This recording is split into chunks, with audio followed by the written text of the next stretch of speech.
32 male, wife Fiona 30F and I have been married 5 years and started exploring kink and E&M a couple of years ago. We got really into shibari and have done some full suspensions as my skill level has increased. We have some CNC and light sensation play and flogging, but I have never been comfortable with impact play or more extreme pain play. Fiona met Tim 40 male, at a kink event and they started doing scenes together. At first it was non-sexual but that changed over time. Tim did things I couldn't and Fiona enjoyed the new experiences and they see each other once a week. In the 7 months they have been playing together it has gotten more extreme and is not only worrying me but it has affected our relationship and our intimacy. For example, 1.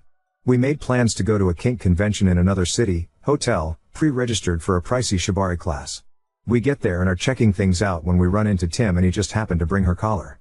She wanted to show him an exhibit and I reminded her we had a 2 p.m. class to go to. No problem, she said. She missed the class and didn't show up till 7 p.m., still wearing her collar which has a lock on it. He took it off the next morning before he left. 2. The two of us were invited to a pool party and I asked if she could refrain from getting marked up before the party. The Thursday before the party she came home with her breasts and legs heavily bruised. No way a swimsuit could hide those marks. We ended up not going after some heated words. 3. In June, the day after she came back from his house we were cuddling and I tried to finger her on the couch and she was spotting blood and extremely tender. She ended up at the doctor and she had 2 small vaginal tears and a larger one deeper inside that almost needed sutures. The doctor said no sex for 4 weeks and if the bleeding didn't stop they would have to suture it. This caused a major fight when I said she needed to not see Tim for at least 4 weeks or until she healed completely. It was closer to 5 before we could have sex again.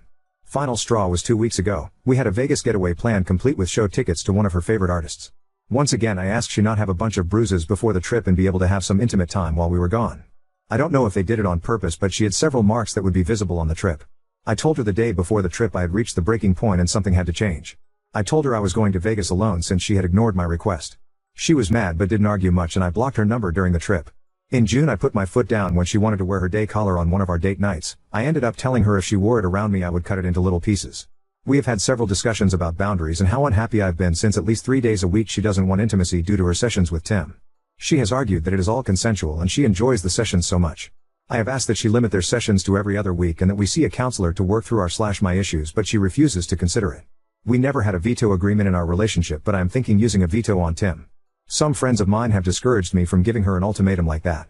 I guess I could phrase it like I can't be in a relationship where my feelings and needs are ignored like this either way. As much as it would hurt I can't live this way anymore. If it means splitting up then I am at that point. I know if I draw a line in the sand I have to be prepared to follow through. I just had a talk with my lawyer this morning to go over my options and get a roadmap if I decide this is my only option.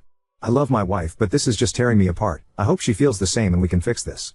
FYI, I have another partner I see 2 to 3 times a month so this isn't a one-sided arrangement. Formatting on my iPad blows. I will clean it up when I get home. Update 1. Fiona and I had a long talk tonight. She sat and heard me out for the most part. I tried to make it about how I was feeling and what I felt was missing in our relationship. Fiona actually apologized and said she was still very much in love with me and cared a lot about our marriage and would make an effort to be more mindful of my needs and feelings.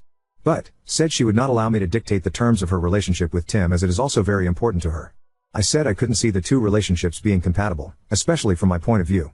Things went downhill from there. I finally said we needed to separate for a while until we could figure out if we wanted to work on saving the marriage or simply call it quits. I suggested she go stay with a friend or relative while we thought this out. Her response was to call my bluff, saying she wasn't going to let me manipulate her into giving in to my demands. She wasn't leaving and said I had no intention of divorcing her. I told her I had already spoken with an attorney and was deadly serious, which she called BS on. She grabbed some things and went into the guest room and shut the door. Crap will hit the fan tomorrow as I am following instructions from my lawyer. I transferred the money from the checking account into a different account and then called the debit and credit cards in as lost and had them issue new cards with new account numbers. They said it would take 6 to 8 business days for our new cards to arrive. I also changed all the passwords on our accounts. Tomorrow I plan to get a storage unit and start moving some of my things out of the apartment. And of course, call the lawyer and give the green light to have Fiona served. She doesn't carry much cash so I should be getting a call early tomorrow after she leaves. I'll be leaving before she does for work tomorrow so I will miss her reaction if she decides to wear her day collar, which is in 3 pieces now. Update 2. Brief recap, my wife of 5 years got into her first BDSM relationship with heavy impact play, something I wasn't comfortable doing, and loved it but it got out of hand and began to bleed over into our relationship. None of my requests or boundaries were listened to and there were several major red flags events that finally became too much for me. Earlier this week we had a long discussion where she heard my concerns and acted like she wanted to try and make things better, but in almost the same breath said that her relationship with Tim, her dom, was equally important and she wouldn't let me dictate terms of their relationship. I said I felt the two relationships were not compatible and we should separate for a while to figure out if we wanted to work on saving our marriage or simply call it quits. Her response was to call my bluff in her words and she wasn't going to let me manipulate her into giving in to my demands. She said she wasn't leaving and I had no intention of divorcing her. I told her I was deadly serious and had already talked with a lawyer, which she called BS on. She grabbed some things and shut herself up in the guest room. I reported all our cards as lost and had them frozen and requested cards with new numbers. I also changed the passwords on all our accounts and moved our checking balance to a savings account. There was a substantial amount in the account that I wanted to preserve in case she decided to do something rash. I gave the lawyer a green light to have her served. I also rented a storage unit and moved a lot of my valuables and keepsakes just in case. I had already pulled about $2,000 in cash out to get by until the new cards arrived in about 7 business days. I also took a pair of snips to her day collar and cut it into 3 pieces. She called me from Starbucks asking why none of her cards were working the next morning and I told her what I had done. She said we needed to talk when she got home and I said we had already had a talk but wasn't listening to me. When she got home she saw her day collar sitting on the dining room table in pieces and started going off on me. I let her vent and when she asked if I had anything to say I told her I was tired of having it shoved in my face all the time. While I was telling her off she noticed several things missing around the apartment and I said I had put them in safekeeping for now. I told her she needed to set up a checking account and get her paychecks direct deposit routed there and once she had it set up then I would transfer money from our joint account. She asked what was she supposed to live on till that happened and I said you can ask Tim for a loan since he is your new primary now. Then I said if you need some cash I can give you enough to get by until you get things changed over. I said she wasn't going to run up any more debt on the credit cards and she should apply for one if she thought she couldn't live without one. I said my lawyer said you should get served on Friday and you should look into getting someone to represent you. She grabbed her purse and said you're insane, I can't be here right now and headed towards the door. She stopped halfway and turned around and said she needed gas money. I handed her $100 and she stormed out. She came back in about an hour and said I couldn't do this and we needed to talk. I went through all the red flags again that I had listed in the first post and said I wouldn't live like this anymore. She doesn't want to separate or get a divorce and now wants to get marriage counseling. I said I would do counseling if she stopped seeing Tim until things were settled. She blew up and said I didn't get to make that call and I agreed and said that was her call but I wouldn't entertain counseling while she was still seeing Tim. Thursdays are their normal play night, tonight, and she wanted to go talk with him in person first if she was going to pause their relationship. I put my foot down and said she could do that over the phone and if she went over to his house to go ahead and pack her bags and just stay there. I said if she showed up with a new bruise then we were done, no second chances. We have an appointment with a counselor next week, he is kink friendly and came recommended from several people. I told her counseling doesn't change the divorce decision, and if we are to cohabituate and try to rebuild something I needed to be legally free to walk away if things go bad again. She didn't like this and argued we could maybe work that out in our counseling session. Sorry for the long read, I will see if she is committed to what she says she will do, but it seems like she is only 80% on board and keeps waffling on the details. Maybe when she gets served she will make up her mind. Either way I am staying the course on the divorce, no matter what direction things go. Thanks for everybody's support and advice. She also called Tim and canceled their playdate for tonight and said they were taking a break. We have an appointment with a therapist next week. For now, she is still sleeping in the guest room. Update 3. Few hours ago there's been 2 sort of updates in the comments. I will report here the exchange between Redditor and OOP. She hasn't had any contact with her dom in a couple of days. If she does pick him I'm ready to move on. But the last few days she sure has been fighting to hold us together. I've been pretty clear together doesn't include Tim. Redditor, did she receive the divorce papers? What was her reaction? She thought you were bluffing. Wondering how she reacted when she actually had the documents in her hand if it finally hit home? Also curious what Tim's reaction is to all this. Is he genuinely upset that he caused this rift or is he so self-absorbed that he doesn't give a shit as long as he has a sub to punish? OOP, she got served Monday afternoon at work. It was extremely embarrassing because she was with a bunch of her colleagues and it was obvious after she opened the package. I think she already knew that I was serious but being served was like getting ice water dumped on your head. Tim has actually reached out to me through my bunny, he gave her a card with his number on it and asked her to have me call him. Both my wife and I both had blocked him on our phones recently. Redditor, are you planning on calling him? OOP, eventually, but not right away. If he reaches out again to see if she delivered the message I will probably. Redditor, I imagine you don't have any clue what his disposition in this, whether his motivation is to be supportive or confrontational. For example, OOP, from the way he reached out I would say definitely not confrontational, plus it would paint him in a bad light in the community. Most of the events around here are invitation only and he wouldn't want to get blacklisted. Other than that, I don't know if he is trying to be supportive and actually cares about preserving my wife's relationship with me or if he just wants access to his sub again. Edit, formatting update 4. And then this, Redditor, You mentioned having an appointment with a kink-friendly counselor this week. Have you gone yet, and if so, how'd it go? OOP, they had a hard time staying neutral after hearing all the details. My wife had a lot of hard questions thrown at her. Some of the answers were both surprising and hurtful. We each have 2 letters to write to each other about how we are feeling and another about where we see our relationship going and what we want out of it. My wife was very I had on the way home, and we haven't talked much today about it. And this, Redditor, wait, so did she ever apologize for those 3 big red flags? Does she understand what she did wrong now? And that first one, how the hell did she justify that to me? That one seems insane, shows up late and with a collar and can't/refuses to take it off for the rest of the day? How the hell did she ever think that was okay? Edit. Also, did you ever have her read these threads and the replies? OOP. First, she does not do Reddit and has no clue I have shared this with anyone other than a few friends. She did apologize for missing the class we had signed up for, said they lost track of time and was visiting with friends. What has really upset me was leaving the collar on was her idea. This came out in therapy the other night. She liked walking around in her collar and didn't realize it was going to ruin things in my eyes. She kind of blew off the pool party incident as it being my problem. But the tears she admitted fault in for not being responsible and saying something to stop before the damage happened.